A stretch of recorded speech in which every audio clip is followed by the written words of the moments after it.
È stato inaugurato questa mattina in Viale Beato Angelico a Ceglie Messapica il nuovo bocciodromo al termine dei lavori di riqualificazione delle strutture preesistenti. I lavori hanno riguardato la riqualificazione delle attrezzature sportive e delle attrezzature di pertinenza che erano in evidente stato di abbandono e degrado e non fruibili per la collettività. Si è quindi realizzata una struttura sportiva a ridosso del centro abitato, dotata di servizi e di 2 campi da bocce conformi alle normative vigenti. Inoltre il fabbricato esistente è stato totalmente recuperato sotto il profilo igienico, sanitario ed impiantistico. Abbiamo ascoltato a margine dell'inaugurazione il sindaco di Ceglie Messapica Luigi Caroli. L'importante era consegnare questa struttura a questa associazione, che è una delle associazioni più vecchie presenti sul territorio. Era una promessa che avevamo fatto un bel po' di anni fa, loro purtroppo utilizzavano e continuano a utilizzare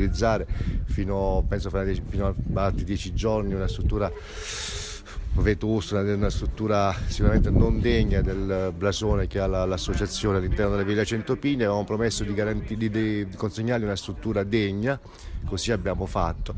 E sono felice perché, come dicevo poc'anzi, oltre ai 2 campi da bocce, ci sono queste strutture, questo fabbricato che darà la possibilità a loro di poter utilizzare a 360 gradi l'intero impianto. Quindi durante il periodo invernale potranno aggregarsi, potranno incontrarsi, potranno avere spazi per impegnare diversamente il loro tempo. Sono davvero felice perché, ripeto, se lo meritavano, perché hanno fatto tanto per il territorio.